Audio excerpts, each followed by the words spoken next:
মোদির সঙ্গে দিদির কি শর্তে আঁতাত হয়েছে আমরা জানতে চাই। মোদির রাজনৈতিক ব্যাকরণ দিদির রাজনৈতিক ব্যাকরণ এক হয়ে গেল কেন? জয়রাম রমেশের জোট মঞ্চের পরেও তৃণমূলকে নিশানা অধীর চৌধুরীর। রাহুল গান্ধীর বিরুদ্ধে কুরুচিকর কথা বলছেন কেন? মমতার কথায় বাংলার মানুষ ধিক্কার জানাবে। বিজেপি বলে কংগ্রেস শেষ, তৃণমূলও বলছে একই কথা। মোদির কথার সঙ্গে সুর মিলিয়ে কথা বলছেন মমতা। মোদির সঙ্গে মমতার কি শর্তে আঁতাত? মোদি দিদির সম্পর্কের ব্যাকরণ কি? প্রশ্ন প্রদেশ কংগ্রেস সভাপতি অধীর চৌধুরীর।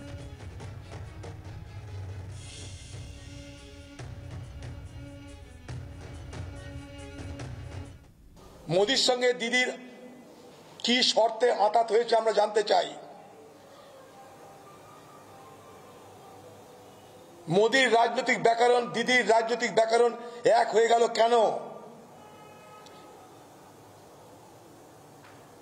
আপনি বলছেন ইন্ডিয়া জোটের নামকরণ আপনি করেছিলেন, সেই ইন্ডিয়া জোটকে খারাপ লাগছে কেন?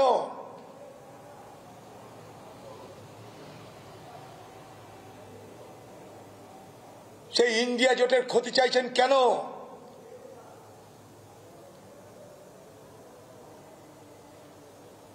বিজেপি সুরে সুর মিলিয়ে কংগ্রেসকে আক্রমণ করছেন কেন?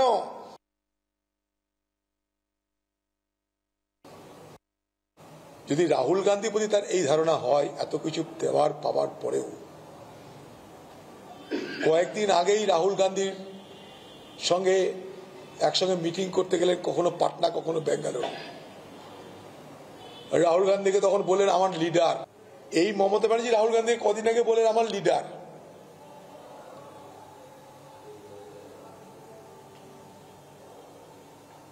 তার আজকে মুখে এই ধরনের রাহুল গান্ধী সম্পর্কে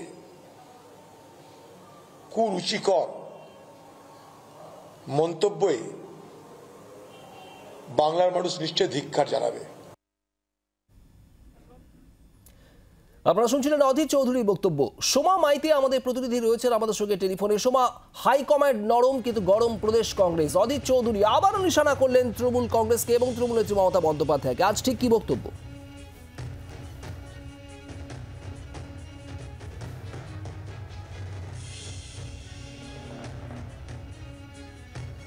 সোমা মাইতির সঙ্গে কথা বলবো আমাদের প্রতিনিধির সঙ্গে, তার আগে আপনাদের জানাবো মোদি দিদির সম্পর্কের ব্যাকরণ কি? আজ প্রশ্ন প্রদেশ কংগ্রেস সভাপতি অধীর চৌধুরীর।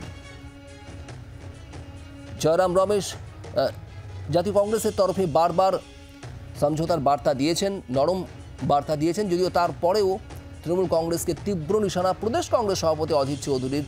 অধীরের আক্রমণ জারি। আজ আরও একবার তৃণমূল কংগ্রেসকে নিশানা করেছেন মমতা বন্দ্যোপাধ্যায়কে নিশানা করেছেন অধীর চৌধুরী। সোমা মাইতি আমাদের প্রতিনিধি রয়েছেন আমাদের সঙ্গে।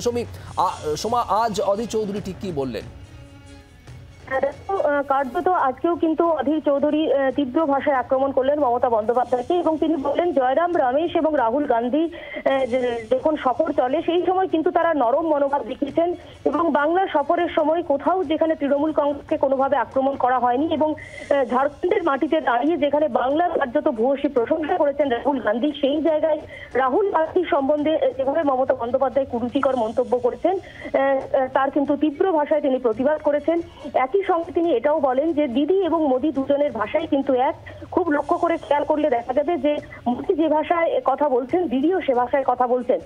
ফলত বাংলার মানুষের কাছে আবেদন যে আগামী নির্বাচনের আগে তারা কিন্তু সঠিক সিদ্ধান্ত নিতে পারবেন এবং তারা পুরো সঠিক বুঝতে পারবেন। সময় এইখানেই প্রশ্ন যে গতকাল রাহুল গান্ধীর যে ভারত জোড়ো ন্যায় যাত্রার বাংলা পরিক্রমা শেষ হয়েছে, বাংলা থেকে ঝাড়খণ্ডে পৌঁছে গিয়েছে ভারত জোড়ো ন্যায় যাত্রা। রাহুল গান্ধী বাংলা ছাড়ার পরেই, বাংলা থেকে বেরিয়ে যাওয়ার পরেই আবারও সরব হলেন অধীর চৌধুরী। দেখো একেবারেই তাই, সেই কথাই কিন্তু আজকে অধীর চৌধুরী গড় কিন্তু একেবারেই স্পষ্ট হচ্ছিল যে যখন ভারত জোড়ো ন্যায় যাত্রা বাংলায় চলে এবং সেই ভারত জোড়ো ন্যায় যাত্রার সময় রাহুল গান্ধী তার মুখে কিন্তু তৃণমূল কংগ্রেসের বিরুদ্ধে কোথাও কোনো রকম মন্তব্য ছিল না এবং জয়রাম রমেশও তিনি অত্যন্ত নরম মনোভাব দেখিয়েছেন। তার কারণ যেহেতু ইন্ডিয়া জোটের একটা প্রক্রিয়া চলছে, সেই জায়গায় তৃণমূল নেত্রী যেভাবে আক্রমণ করেছেন, নাম না করে বা কখনো বা নাম করে যে ভাষায় তিনি আক্রমণ করেছেন তার কিন্তু তীব্র প্রতিবাদ জানিয়েছেন অধীর চৌধুরী। ধন্যবাদ সোমা। আর গতকাল মমতা বন্দ্যোপাধ্যায় রেড রোডের ধর্ণা মঞ্চ থেকে রাহুল গান্ধীকে কটাক্ষ করে কি বলেছিলেন আপনাদের শোনাবো।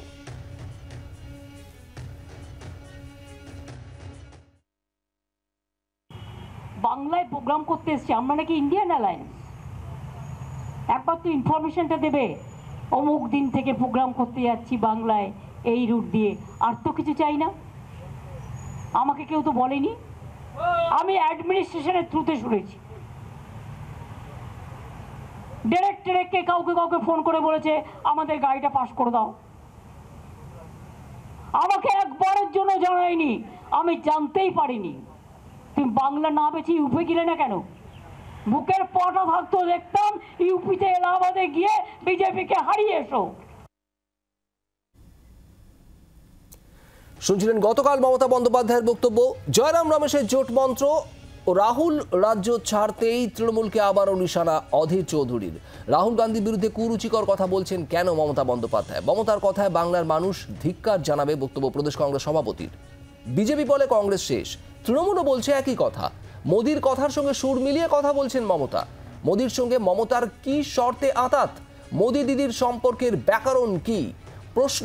আর এভাবেই আজ আরও একবার তীব্র নিশানা করেছেন প্রদেশ কংগ্রেস সভাপতি অধীর চৌধুরী।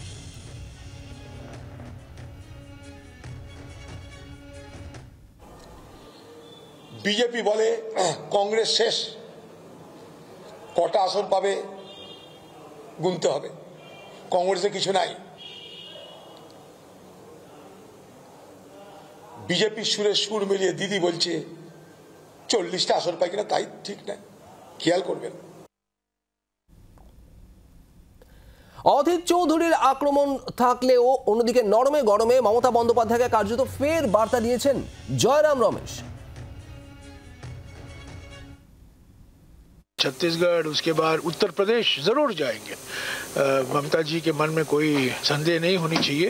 11 दिन भारत जोड़ो न्याय यात्रा यूपी में रहेगा, उसके बाद मध्य प्रदेश, उसके बाद गुजरात और 20 मार्च तक गुंजाइश है कि हम मुंबई में इसको समाप्त करेंगे। उन्होंने बहुत सारी चीज़ें कही हैं कांग्रेस के पार्टी के बारे में। मैं कुछ नहीं कहूँगा, मैं यही कहूँगा कि वो बार बार कह रही हैं कि वो इंडिया गठबंधन का एक हिस्सा है। हम भी इंडिया गठबंधन में हैं, हमारा कर्तव्य बनता है, हमारा धर्म बनता है कि हम इंडिया गठबंधन को और मजबूत करें। और एक ही निशाना होना चाहिए, हम लोग बीजेपी के खिलाफ लड़ाई लड़ रहे हैं, आरएसएस की विचारधारा को हराने में लगे हुए हैं। जो आपस मतभेद है राज्य के स्तर को, राजनीति को लेकर, उसको थोड़ा पीछे हटाकर हमें राष्ट्रीय नजरिया लेना है, क्योंकि इंडिया गठबंधन राष्ट्रीय स्तर के लिए है, लोकसभा चुनावों के लिए है, विधानसभा चुनाव के लिए नहीं है। জয়রাম রমেশের বক্তব্য আপনারা শুনছিলেন। তৃণমূল নেতা অরূপ চক্রবর্তী আমাদের সঙ্গে রয়েছেন এই মুহূর্তে টেলিফোন লাইনে। অরূপবাবু, জয়রাম রমেশ আবারও এই ইন্ডিয়া জোটের পক্ষে বার্তা দিচ্ছেন মমতা বন্দ্যোপাধ্যায় তৃণমূল কংগ্রেসকে উদ্দেশ্য করে। যদিও রাহুল গান্ধী বাংলা ছাড়তেই আবারও তীব্র সরব অধীর চৌধুরী। তিনি বলছেন যে মোদির সঙ্গে মমতার কি শর্তে আতাত, মোদি দিদির সম্পর্কের ব্যাকরণ কি? কি বলবেন?